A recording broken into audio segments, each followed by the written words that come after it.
మా latest videos కోసం మా ఈ తెలుగు న్యూస్ ఛానల్ సబ్స్క్రైబ్ చేసి గంట సింబల్ యాక్టివేట్ చేసుకోండి.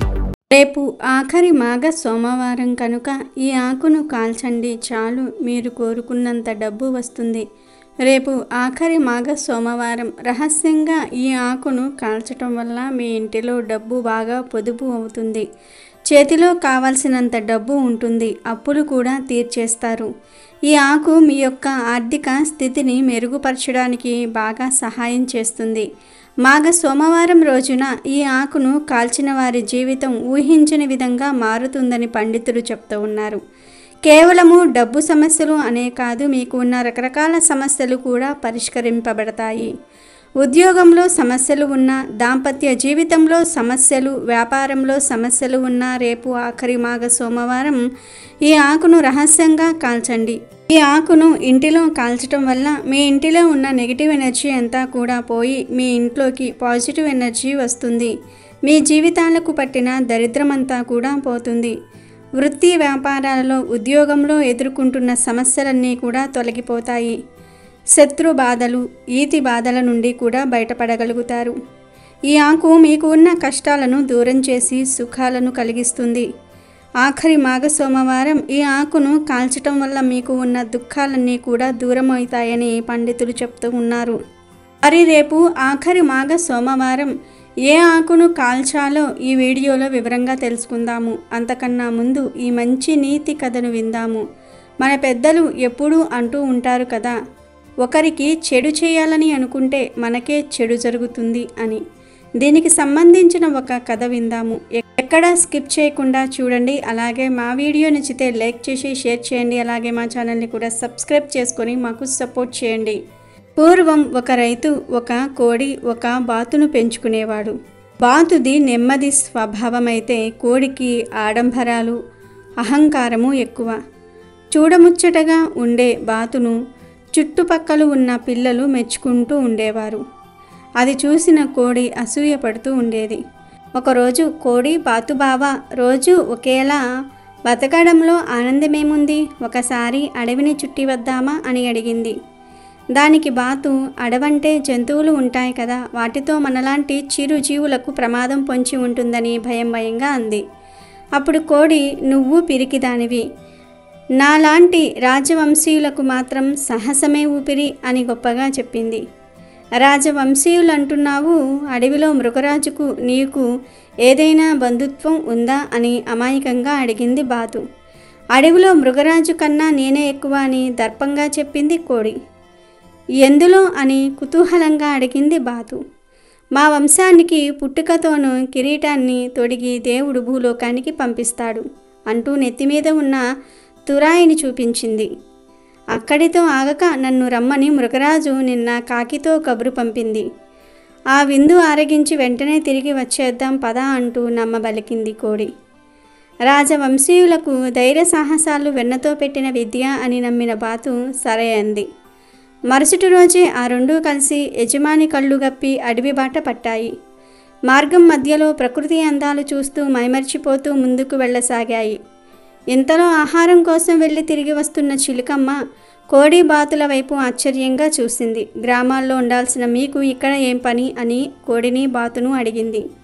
బడాయికి పోయిన కోడి మృగరాజు పిలుపు మేరకు వస్తున్నాను అను బదిలీ ఇచ్చింది. మరి ఈ బాతు అని ఆశ్చర్యంగా అడిగింది చిలుకమ్మ. అది నా సేవకుడు అని చెప్పింది కోడి. దాని గొప్పల కోసం కోడి తనను తక్కువ చేస్తోందని గ్రహించింది బాతు. ఇక కోడితో తన ప్రయాణం ప్రాణాలకే ప్రమాదమని భావించింది. కోతలు కొయ్యక మృగరాజు ఎక్కడ, నువ్వెక్కడ, నక్కకు నాగలోకానికి ఉన్నంత తేడా ఉంది అని దాని ముఖాన్ని అనేసింది చిలుకమ్మ. మేము రాజులం, సింహానికి జూలు, నాకు నెత్తిమీద తురాయి, భగవంతుడిచ్చిన కిరీటాలు అంటూ గడుసుగా రుజువు చూపించింది కోడి. ఆలోచనలో పడిన చిలుకమ్మ, అదిగో ఆ కొండల నడుమ గుహ ఉంది, అక్కడే మృగరాజు ఉంటాడు, వెళ్ళండి అంటూ దారి చూపించింది. ఇంతలో చీకటి పడటంతో నేను విశ్రాంతి తీసుకోవాలి, తెల్లవారుజామునే వెళ్ళి మృగరాజును కలుస్తాను. ఈ రాత్రికి నా హోదాకు తగిన నివాసం చూపిస్తే చాలు, నీ రుణం ఉంచుకోను, మృగరాజుకు చెప్పి మంచి కానుకలు ఇప్పిస్తాను అని డాంబికాన్ని ప్రదర్శించింది కోడి. నాకు కానుకలేమీ అవసరం లేదు, మీరు అడవికి వచ్చిన అతిథులను గౌరవించటం మా పెద్దలు నేర్పిన సాంప్రదాయం. మరి బాతు సంగతి అని అడిగింది చిలుకమ్మ. సేవకులకు ఏమీ అవసరం లేదులే, నాకు రక్షణగా పక్కనే ఉన్న కొలనులో ఉంటుంది అంటూ బాతును మరోసారి చులకన చేసింది కోడి. విందు అని పిలిచి తనను అవమానించటంతో బాతు చిన్నపుచ్చుకుంది. తెల్లవారగానే యజమాని దగ్గరికి వెళ్ళటమే మంచిదని అనుకుంది. ఆ రాత్రికి జంతువుల నుంచి రక్షణ కోసం కొనలలోనికి వెళ్ళిపోయింది. తనతో కలిసి వచ్చిన బాతును కించపరచడంతో కోడి స్వభావమేమిటో చిలుకకు అర్థమైపోయింది. రాజహంసలా ఉన్న బాతుకే నువ్వు సేవకురాలిగా కనిపిస్తున్నావు అంటూ చురక తగిలించటంతో కోడికి కోపం వచ్చింది. నాతోనే పరాచకాలు ఆడుతున్నావా? మృగరాజుతో చెప్పి నిన్నేం చేస్తానో చూడు అంటూ చిలకమ్మ వైపు చూస్తూ కను బొమ్మలు ఎగరవేసింది. రాజులు విచారణ చేయించకుండా శిక్షించరు, అందులోనూ మా మృగరాజు ధర్మ ప్రభువులు. నేనే గొప్ప, నేను చెప్పేదే వినాలని అనుకోవటం తెలివి తక్కువతనం. నిన్ను నువ్వు కీర్తించుకోవటంలో అహంకారం దాగి ఉంటుందన్న సత్యం మా మృగరాజు ఇట్టే పసిగట్టేస్తారు అంటూ కుండ బద్దలు కొట్టినట్లు చెప్పింది చిలకమ్మ. కోడి కొకరొక్కో అంటూ కోపంతో ఊగిపోతోంది. అయితే సమయంలో ఓ నక్క అక్కడికి వచ్చింది. కోడిని చూడగానే నోట్లో నీళ్లు ఊరటంతో దాని వెంట పడింది. అనుకోని ప్రమాదంతో కోడికి ఏం చేయాలో అర్థం కాలేదు. ఎగిరి చెట్టెక్కుదామంటే కొమ్మలు చాలా ఎత్తులో ఉన్నాయి.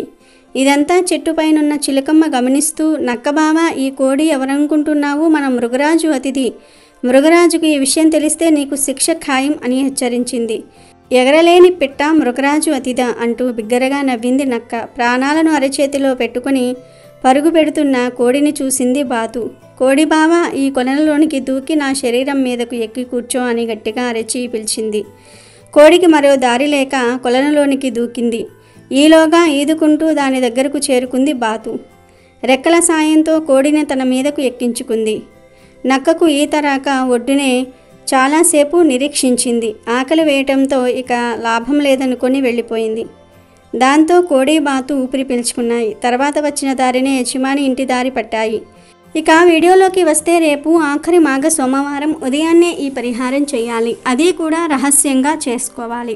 బయట వారికి ఎవ్వరికీ చెప్పకూడదు. ఉదయాన్నే లేచి చక్కగా ఇంటిని శుభ్రం చేసుకొని మీరు కూడా తలకు స్నానం చేసి పూజ చేసుకోవాలి. సోమవారం శివుడికి ప్రీతికరమైన రోజు కాబట్టి శివుడికి చక్కగా పూజలు చేయండి. మీరు రేపు ఆఖరి మాఘ సోమవారం కాల్చాల్సింది తమలపాకునే. ఒక తమలపాకును తీసుకొని దాన్ని నెయ్యిలో ముంచండి. అలాగే 2 లవంగాలు కూడా తీసుకొని వాటిని కూడా నెయ్యిలో ముంచండి. ఒక 5 నిమిషాలు అయిన తర్వాత వాటిని ఏదైనా ఒక పాత్రలోనికి తీయండి. ఇప్పుడు వాటిని కాల్చండి. కాల్చే ముందే మీకు ఉన్న సమస్య గురించి చెప్పుకోండి. మీకు ఉన్న సమస్య గురించి, మీరు ఎవరి వల్ల అయితే ఇబ్బందులు పడుతున్నారో వారి గురించి చెప్పుకొని ఆకును కాల్చి, మీకు బాగా అప్పు సమస్యలు ఉంటే అవి తీరిపోవాలని కోరుకుంటూ ఆకును కాల్చాలి. నెయ్యిలో ముంచాం కాబట్టి తమలపాకు మరియు లవంగాలు బాగా త్వరగా కాలిపోతాయి. వీటిని మీరు పూజ గదిలో ఏ మూలలో అయినా సరే పెట్టవచ్చు. ఇక పూర్తిగా కాలిన తర్వాత అందులో వచ్చిన బూడిదను బయట చెట్లు మొదట్లో పోసివేయండి. నీళ్ళల్లో కలిపి బయట పోసివేయండి. ఇలా చేసిన తర్వాత ఆకును కాల్చిన పాత్రను బాగా కడగాలి. మీరు కూడా కాళ్ళు చేతులు కడుక్కుని ఇంట్లోకి వెళ్ళాలి.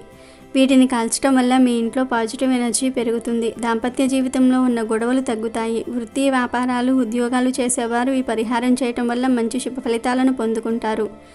ఇంటిలో మరియు బయట మీకు అనుకూలంగా ఉంటుంది. అంతేకాదు, ఈ ఆకుని రేపు ఆఖరి మాఘ సోమవారం కాల్చడం వల్ల శత్రుబాధలు కూడా తొలగిపోతాయి. తమలపాకుకు మరియు లవంగాలకు పరిహార శాస్త్రంలో మంచి గుర్తింపు ఉంది. 2 మీ జీవితంలో ఉన్న కష్టాలను దూరం చేస్తాయి. ముఖ్యంగా ఆర్థిక పరంగా మెరుగుపడడానికి ఈ 2 బాగా ఉపయోగపడతాయి, సహాయపడతాయి కూడా. కాబట్టి ప్రతి ఒక్కరూ కూడా రేపు మాఘ సోమవారం మర్చిపోకుండా ఈ ఆకును రహస్యంగా కాల్చండి. ఈ పరిహారం చేసుకున్నట్లు కానీ చేసినట్లు కానీ ఎవరికీ చెప్పకూడదు. మరి అందరూ రేపు ఆఖరు మాఘ సోమవారం ఈ ఆకును కాల్చి మంచి శుభ ఫలితాలను పొందండి, ఆనందంగా జీవించండి. అమెజాన్లో బెస్ట్ డిస్కౌంట్స్ కోసం వీడియో డిస్క్రిప్షన్లో లింకు ఉంది, చూడండి. అలాగే మా టెలిగ్రామ్ ఛానల్ సబ్స్క్రైబ్ చేసుకోండి.